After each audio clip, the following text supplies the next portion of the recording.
salam keadilan buat kita semua. Bapak Ibu sekalian, ada berita sangat menyedihkan yang saya terima tadi malam, di mana ibunda dari terpidana Sudirman kasus Vina dan Eki di Cirebon. Kami mendapatkan kabar bahwa ibunda dari terpidana Sudirman ini tadi malam meninggal dunia di rumah sakit di Cirebon. Tentu saya dengan tim hukum yang mendampingi para terpidana selama ini, khususnya Sudirman, sangat berduka ya, atas meninggalnya ibunda dari Sudirman ini. Semoga amal baik dan juga keluarga yang ditinggalkan dapat diberikan ketabahan, khususnya untuk Sudirman ya. Tetaplah tabah, tetaplah berjuang. Kami para pengacara yang mendampingimu akan terus berjuang ya. Mudah-mudahan dalam waktu beberapa minggu ke depan peninjauan kembali yang sedang berproses di Mahkamah Agung dapat segera keluar ya. Bapak-bapak hakim agung di Mahkamah Agung yang saya hormati, lihatlah ketujuh terpidana ini, ada 2 terpidana yang sudah kehilangan orang tuanya. Bukalah mata hati Bapak Ibu sekalian ya. Kami berjuang menegakkan keadilan bagi mereka ya, khususnya Sudirman. Sekali lagi, kuatkan hatimu dan percayalah bahwa Tuhan akan bersama dengan kita dalam perjuangan menegakkan keadilan ini ya. Kami mohon maaf seluruh tim hukum, kebetulan dari tanggal 4 Desember sampai tanggal 7 Desember 2024 sedang rapat kerja nasional Dewan Pimpinan Nasional Pradi bersama dengan seluruh ketua-ketua DPC se-Indonesia.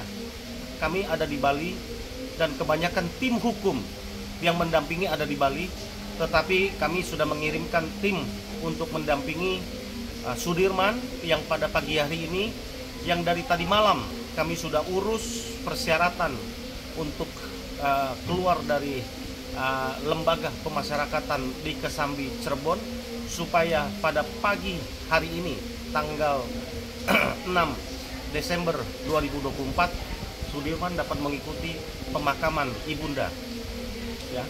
Dan terima kasih kepada Bapak Kalapas dan juga teman-teman di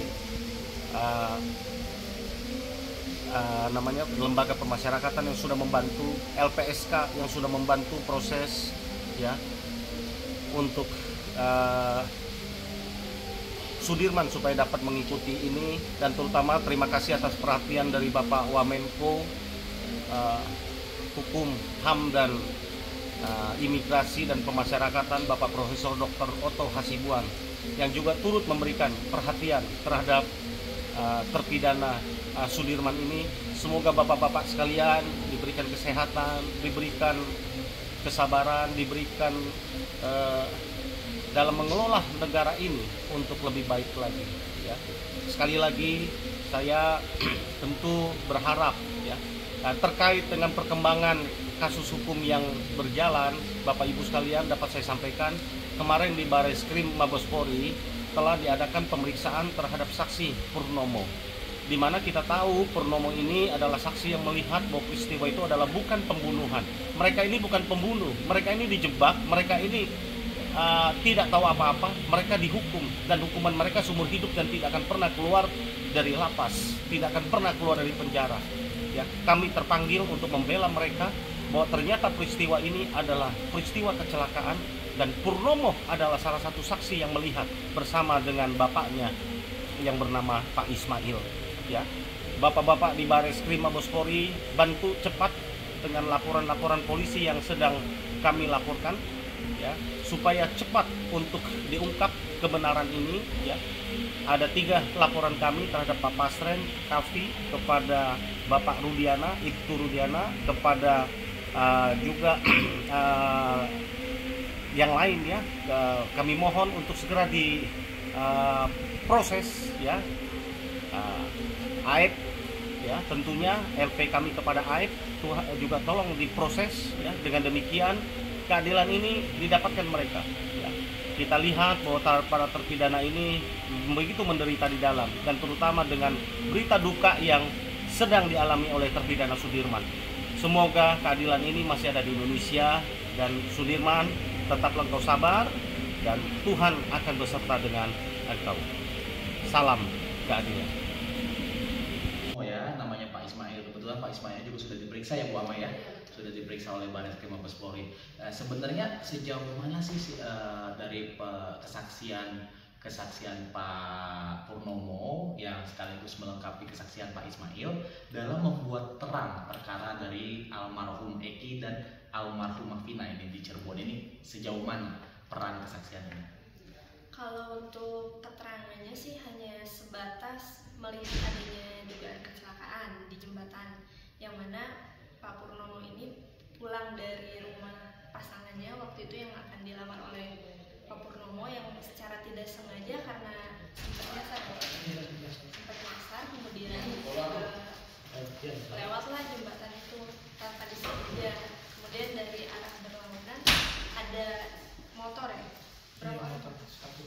Satu orang berboncengan, kemudian berboncengan dari arah berlawanan sekitar 10 berapa meter tuh, dari arah 10 meter ya. Kemudian kondisi motor tersebut gimana tuh dari arah yang berlawanan, boleh diceritakan? Dari arah berlawanan saya melihat motor itu kebut ugal-ugalan, terus standing sambil berteriak, lalu turun tabraklah trotoar tengah jalan itu. Standing ya, rodanya diangkat, roda depannya kebut-kebutan, berjalan lurus apa zigzag? Zigzag ya.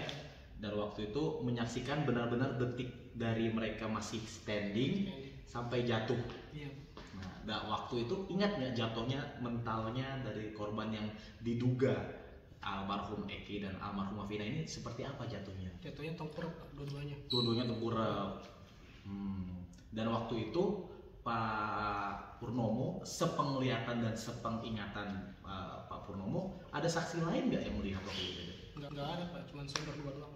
Ingatnya waktu itu nggak terlalu memperhatikan ya, apakah ada orang di pinggir jalan, itu nggak pada saat itu nggak terlalu memperhatikan ya, karena mungkin shock ya melihat kejadian, kaget ya. Waktu itu sudah ada banyak darah atau apa dalam kecelakaan tersebut? Waktu itu baru dikit sih Pak, soalnya kan baru kejadian gitu. Oh, oke.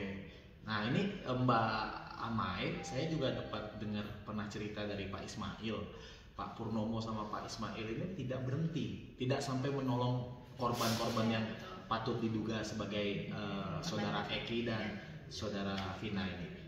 Apa tanggapan Bu Amai sebagai tim kuasa hukum dari? Ya, kalau menurut kami mungkin sebagai orang awam ya, melihat kecelakaan tentunya ada rasa takut, karena kondisi di situ kan tidak ada lagi orang selain Pak Purnomo dengan Pak Ismail. Jadi sepengetahuan mereka ya? Sepengetahuan mereka tuh nggak ada orang selain mereka gitu.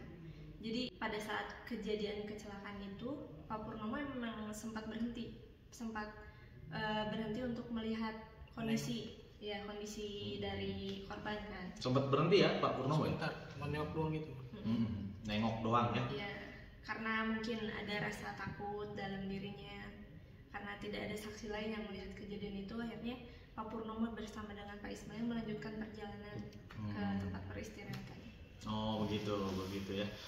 Nah setelah rangkaian terjadi viralnya kembali setelah 8 tahun kemudian ini, dan kemarin seperti Pak Purnomo ketahui juga ada upaya hukum yang dilakukan oleh para 7 terpidana, melakukan upaya hukum luar biasa, peninjauan kembali, dan sekarang sampai kepada Pak Ismail, ayah angkatnya Pak Purnomo diperiksa, sampai detik hari ini Pak Purnomo pun ikut diperiksa. Sebenarnya apa harapan Pak Purnomo atas ujung dari perkara ini? Harapannya sih supaya 7 terpidana bisa bebas Pak, dan kebenaran itu juga harus ditegakkan. Karena Pak Purnomo yakin tidak ada pembunuhan di jembatan itu.